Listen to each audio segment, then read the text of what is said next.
Last week, I was so excited for a film. Two of my favorite all-time director and actor combos, Kamal Haasan and Mani Ratnam, were coming back together. Literally after Nayakan. The moment I saw their names together again, I was over the moon. The excitement of that reunion after decades made me rush into the theaters with sky high hope. But somehow, the movie turned out to be a disappointment. A real one. I genuinely couldn't believe my eyes. I really wanted to make a video about it. I really wanted to talk about it, but I couldn't. Am I really watching a Mani Ratnam and a Kamal Haasan collaboration this bad? This isn't the level I expected from the legends who've given us cinema that shaped an entire generation of film lovers. I was so shattered that I didn't know how to process it. I walked into my classes feeling numb and completely disinterested. I had no hope left for movies anymore. I started watching old comedy movies to recover. The kind that don't demand much, the old Telugu comedics, classic Malayalam slapstick, just some light-hearted stuff to keep my spirit afloat. It's serious when you stop chasing new releases, And then one of my friends dragged me out and told me to watch this movie with a film I knew absolutely nothing about. I hadn't even seen the trailer properly. The only thing I remembered was it part of John Wick universe and something about Ana de Armas starring in it. Still, I tagged along. No expectations, no emotional investment. The film is Ballerina. It's set in the John Wick universe, a universe where some of the finest action films, entire John Wick, and some of the weakest spin-offs, the Continental, I'm looking at you, coexist awkwardly. I had seen just a single teaser. I had zero clue about the rest and completely went as a blank page to see the movie. And to my surprise, I loved it. It actually gave me the motivation to return to content creation and the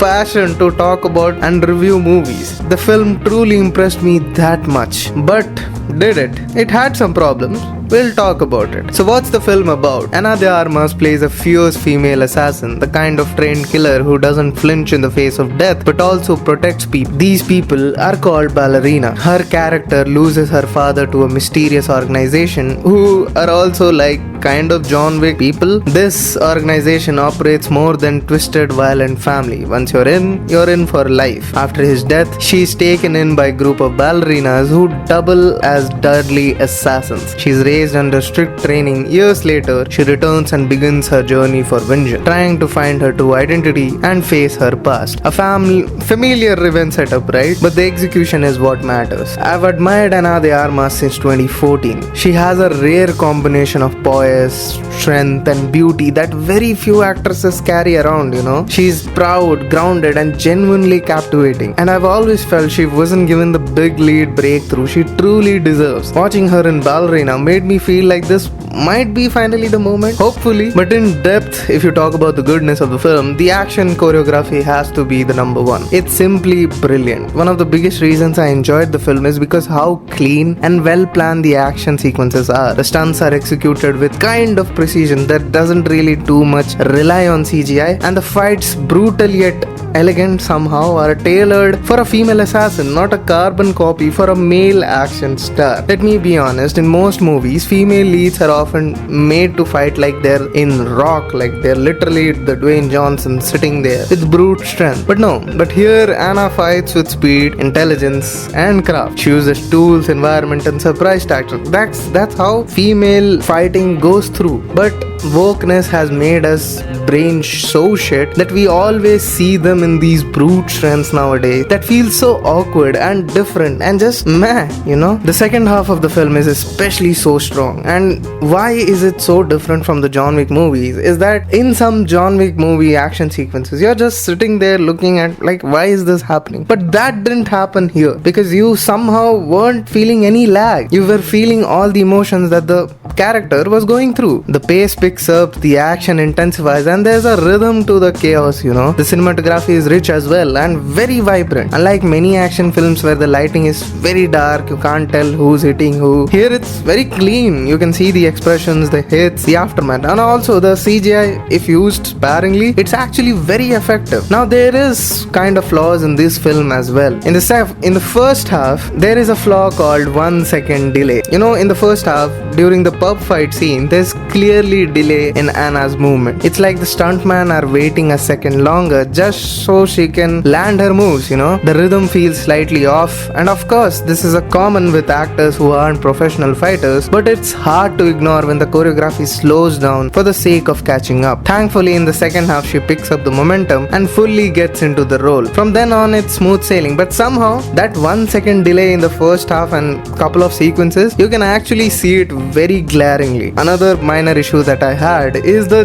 gentle humor injection. The film makes sure that you don't need to use your muscles, you don't need to use your brain. Everything is literally written there in front of you. And I'm like, bro, you don't need to be that functional. Like, she doesn't need to be brute strength, she needs to be quick, she needs to cheat. This is an actual dialogue in the film. Like, it's so onto your face that it literally gets onto your brain. You'll be like, bro, okay, but don't just write it in front of me. Don't just say it to me out loud. We can hear about it, yeah, we can learn it about through some secondary characters. There's no need for you to come and tell me face to face. As I said, the writing, while functional, is a bit too obvious. It doesn't challenge the viewer. Things are literally, as I said, laid out clearly, sometimes too clearly. You can predict the plot twist minutes before they happen, like usually the John Wick does, you know. But characters like Norman Reedus shows up for a minute and just vanished. Like, bro, what are you trying to do? You could have just easily used the greatest guest star who got lost way to the Walking Dead set through a brilliant screenplay, but you just used it for a couple of seconds and let him go. I mean, why? Now let's talk about the Keanu-sized elephant in the room. John Wick is Keanu Reeves. You can't recreate this. You can't fake that intensity, that grace, that unique Keanu-ness. So why call it from the world of John Wick Ballerina when it could have just been Ballerina? You know what I mean, right? Because Keanu is equals to ticket sales. That said, Ballerina borrows many elements from John Wick formula. Like, everything good about John Wick films is taken into Ballerina just to present to you in a new fashion. The feminine rage, the subtle vulnerability, and the clean visuals are just with it. But the good parts of John Wick are there. They are just riding you onto the bandwagon of this nostalgia that you might have from John Wick's movies. Like, all the good stuff that you remember about it. But it's honestly sad that even this good or like an average solid action film will not perform well. And the reason might be because of the growing fatigue around female-led action films that are often driven by agenda more than storytelling. Like, the wokeness has stuffed these female boss leads so much into your mouth that movies like Ballerina or Furiosa are the ones who fail to achieve what they were supposed to achieve, what they were deserved for a better reception. And I genuinely hope the film gets a sequel, because even though I told you the glaring issues and how different and how glaringly similar it is to the John Wick film, I really care that this actually gets a sequel. I'm actually quite interested. But you know what? They won't. Looking at the budget and everything around it, I'm certain that it won't get a sequel. It's doomed. It's somehow doomed because the wokeness has destroyed the female-led movies into the ground. And that's all for today. If you've liked this video, please do subscribe to the channel and like the video as well. I'll see you in the next one.